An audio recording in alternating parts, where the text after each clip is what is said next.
dès qu'on lâche prise, qu'est-ce qui apparaît? Bien, ce sont les peurs qui apparaissent.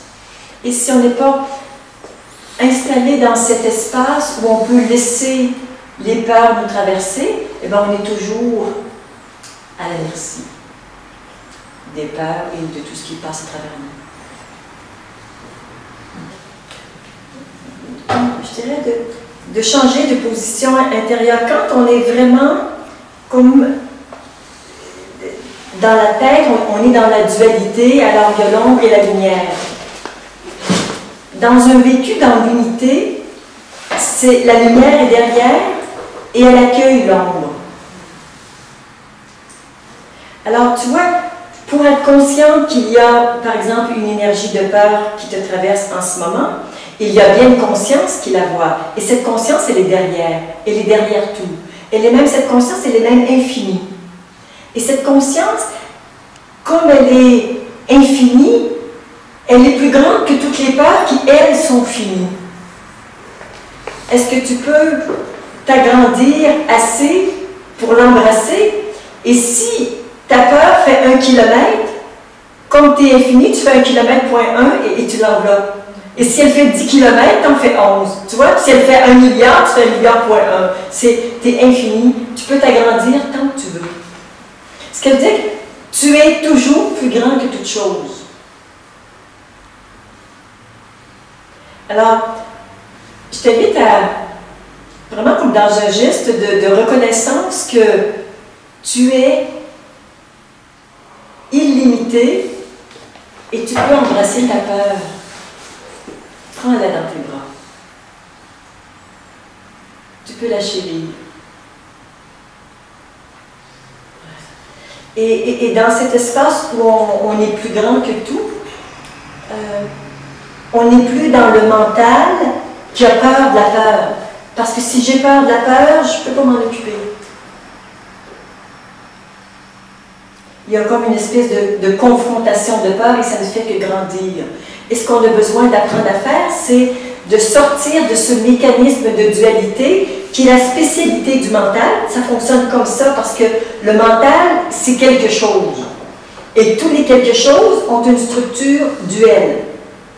Mais s'il y a un des deux qui lâche et qui s'en va dans l'unité, à partir de l'unité, c'est plus grand que toute chose et ça peut tout embrasser.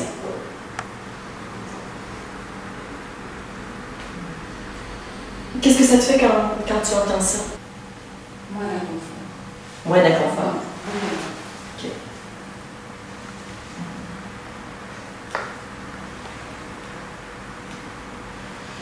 Si tu peux juste continuer à te grandir un peu et à dire « Viens ma chérie, viens ma chérie ». Et là, c'est vraiment le signe que tu n'as pas peur de ta peur. Tu l'invites à rentrer à la maison en passant par le chemin de ton cœur.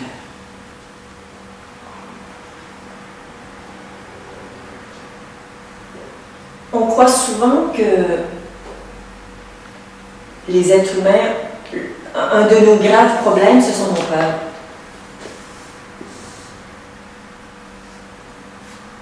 Le problème n'est pas les peurs. Le problème, c'est qu'il n'y a personne pour s'en occuper. Ou plutôt, ceux qui pourraient s'en occuper dorment en arrière. Et si ce que vous êtes, cette présence illimitée, se lève, mais il n'y a aucun problème. Donnez-moi, profitez-en, emmenez toutes les peurs.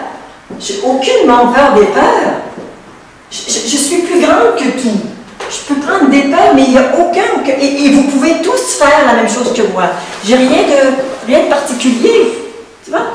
Je peux marcher en enfer et ce que je suis en tant que présence divine ne peut être d'aucune façon altéré ou ébranlé.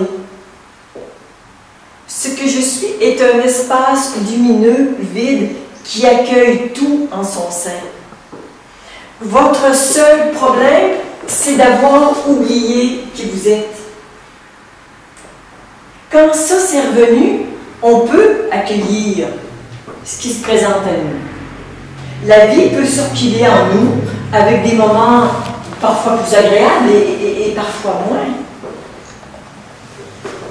La question qu'on peut se poser, c'est y a-t-il quelqu'un à la maison? Et c'est vraiment comme dans une pièce où les portes et les fenêtres sont ouvertes et puis les parents sont pas là. Ben, vous rentrez 2-3 jours après et il y a toutes sortes de trucs dans la maison. Ben, à partir du moment où il y a une présence, et si en plus cette présence se vit comme une autorité bienveillante.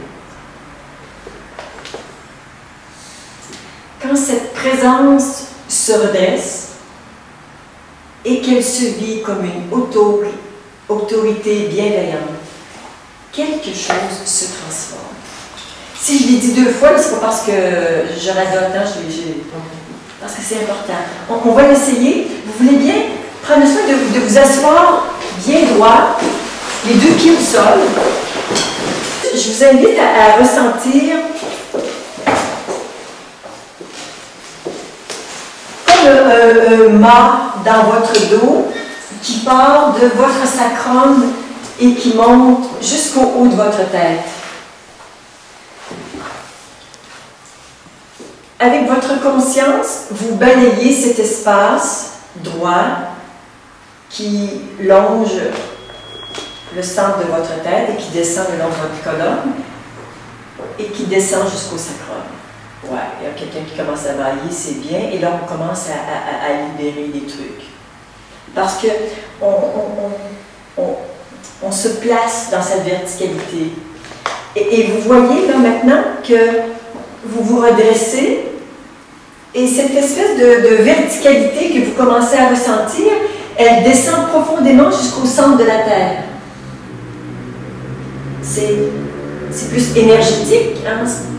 Mais donc ça descend profondément au centre de la Terre et ça monte jusque dans l'infini cosmique. Donc vous êtes relié à l'infini cosmique et à l'infini tellurique en cet instant par cette verticalité qui est toujours là mais qui demande juste que vous la mettiez en conscience. Et d'un seul coup, quelque chose se redresse. Et là, on ne se sent plus épanché comme on l'était tout à l'heure. Vos 2 pieds sont bien au sol, bien ancrés. Et si vous faites un tout petit effort pour écarter légèrement vos épaules vers l'arrière pour bien ouvrir votre chakra du cœur, alors là, vous sentez vraiment l'ouverture et votre verticalité.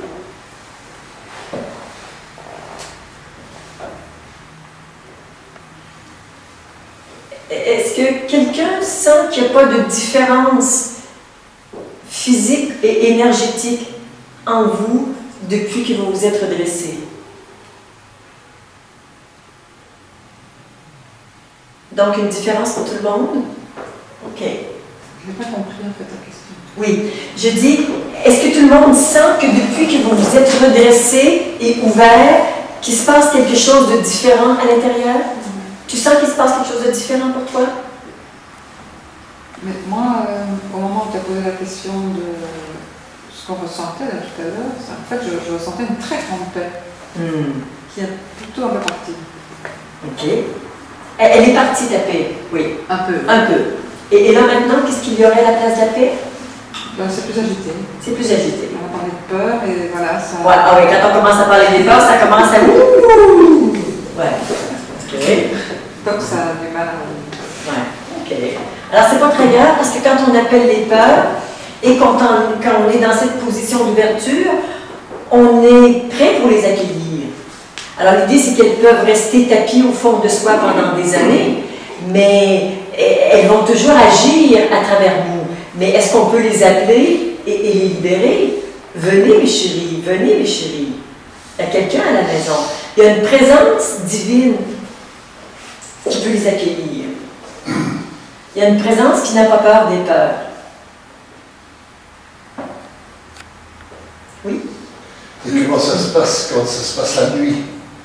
quand c'est l'ami qui a des terreurs, ou des angoisses, ou des... Parce qu'ici... Je vois deux actions possibles. Ou bien vous vous levez la nuit et vous adoptez cette position, cette présence, mais parfois la nuit, on est à moitié réveillé, on ne sait même pas comment... Enfin, c'est toujours un peu compliqué, mais à la nuit, si vous êtes vraiment réveillé, tant qu'à ne pas dormir et à être empêché de dormir justement par des angoisses, aussi bien se lever et vraiment prendre cette posture et permettre à tout ça de venir en vous. C'est une solution. L'autre, c'est de vous en occuper durant la journée, quand vous êtes bien réveillé. D'appeler les peurs ou les angoisses qui vous hantent la nuit et de les inviter à venir se résoudre en vous, mais de le faire durant la journée quand vous êtes bien réveillé. Mais ce que j'aime bien que les gens apprennent, notamment au cours de ces entretiens, mais quand on se voit plus longuement pour des rencontres, des séminaires de 3 jours, c'est vraiment de vous aider à installer justement ce maître en vous, à retrouver votre verticalité, à retrouver votre puissance d'amour et à vous occuper de tous ces enfants que vous avez mis au monde et que finalement on ne s'est pas beaucoup occupé parce qu'on ne savait pas le faire, donc on a mis de côté, et que finalement on vit notre vie à travers les peurs et que nous les êtres humains, on est des êtres divins, on a un peu oublié ça et on se vit tellement pas à la mesure de ce que nous sommes. Tellement pas.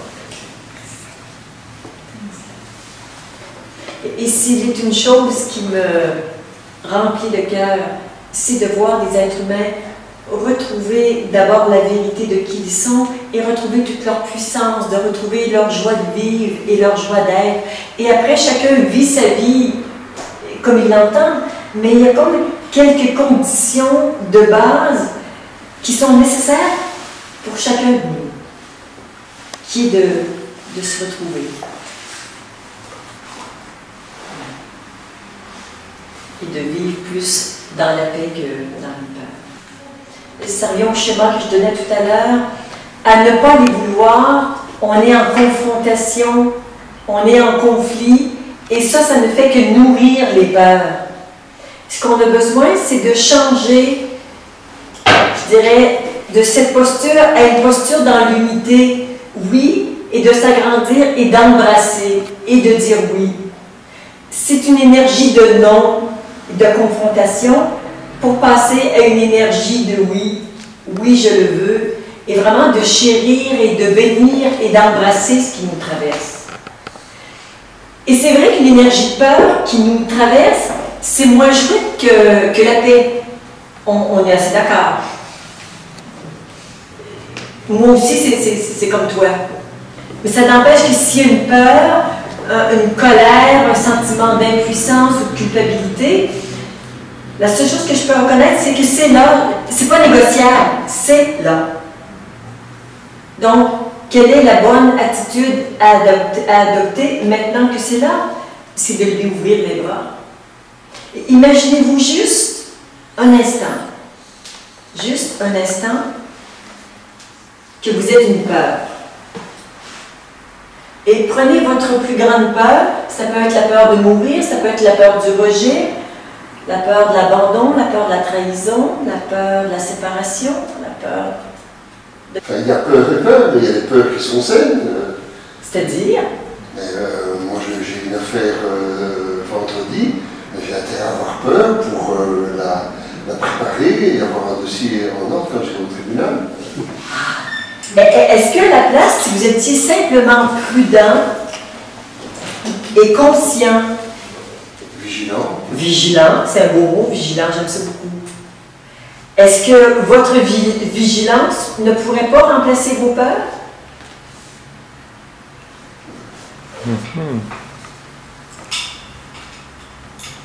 Oui.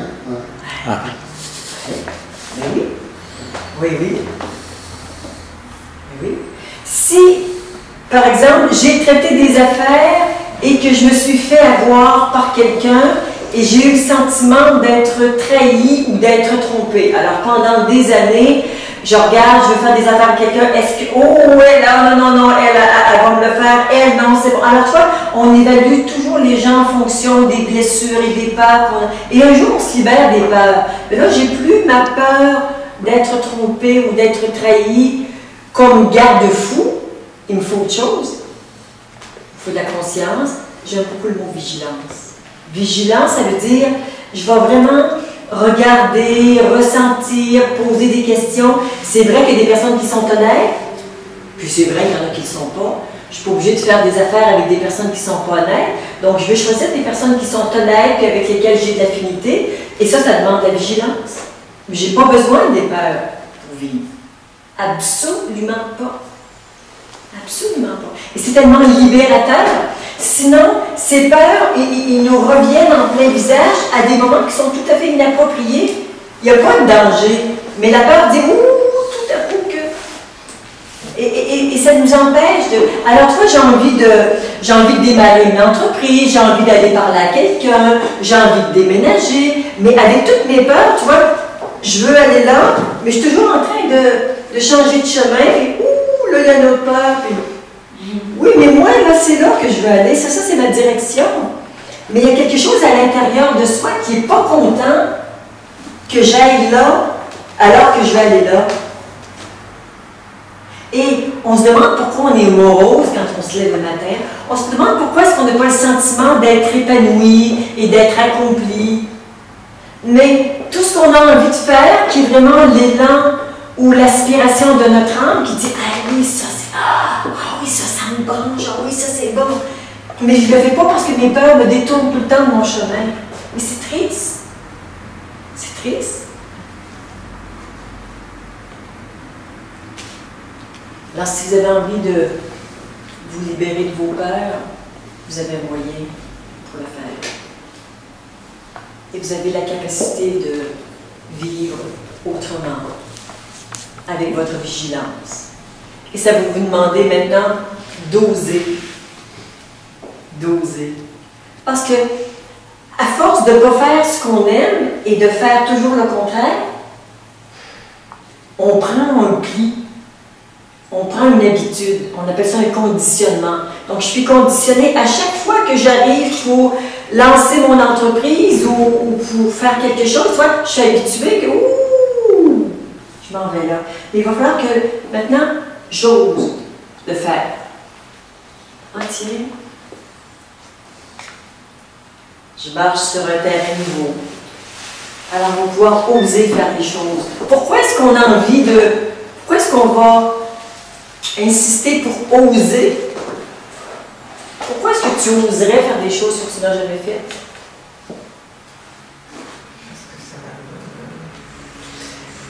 Me donner de la joie. Oui, c'est juste pour ça. C'est juste pour être heureux. Il n'y a pas d'autre raison. Pas d'autre raison.